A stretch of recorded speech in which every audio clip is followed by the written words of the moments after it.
Hey everybody, this is Alex Merced from alexmercedcoder.com, and this video is just to talk about why developers oftentimes develop, or every time we talk to many developers or many type of coding education programs, stuff like that, they oftentimes will focus on using Mac as the operating system of choice.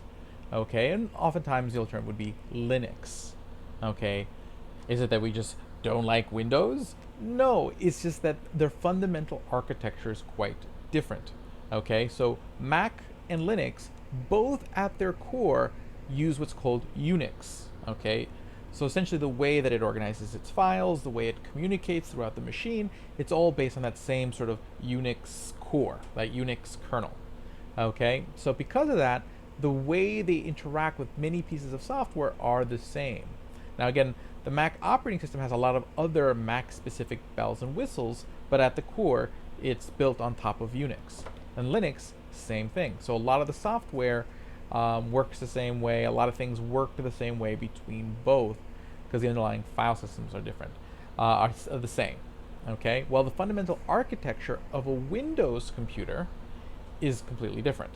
Okay, so the way you install things, the type of terminal that comes out of the gate. So when you type a terminal, so for example, let me open up a terminal. Okay, whether you're on Mac or Linux, you're going to have a terminal that looks like this, where I can use commands like sudo, ls to look at all the different files that are there. That is the same on Mac and Linux.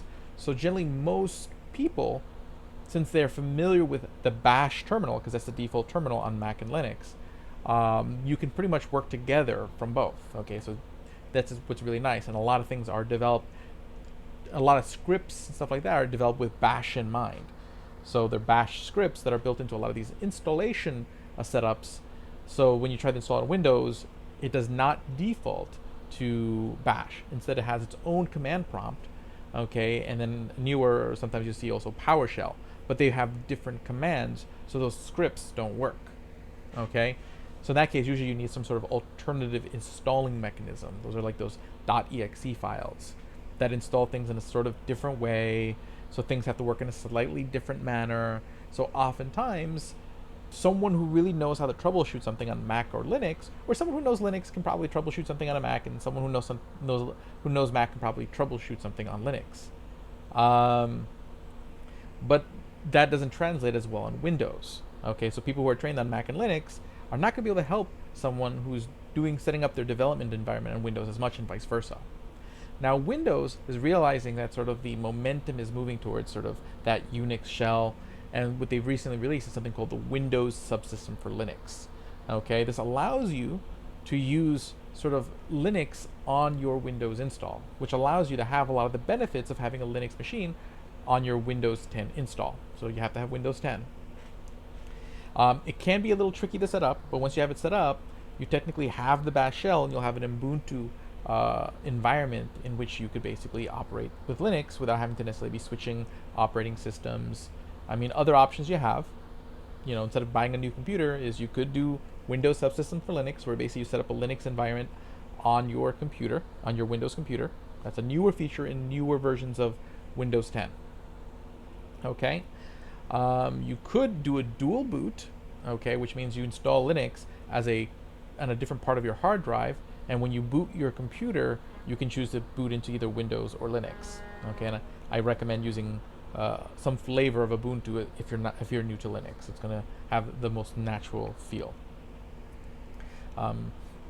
Yes, and then if your computer is a little on the slow side, maybe you'll want to use something like Xubuntu, which is a version of Ubuntu. It's a version of Ubuntu meant for slightly slower machines to run fast. And then there's also a software on Windows called Git Bash. Git Bash, it does not install Linux or Mac on your computer, but what it does do is it puts a version of the Bash shell on your computer, so that way you have most of the Bash commands.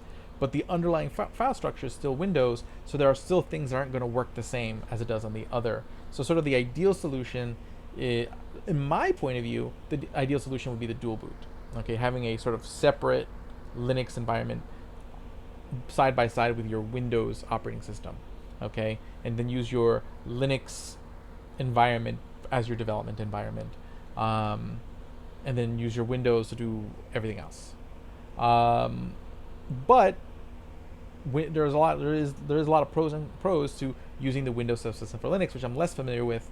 Um, but it does have its own unique quirks when it comes to troubleshooting.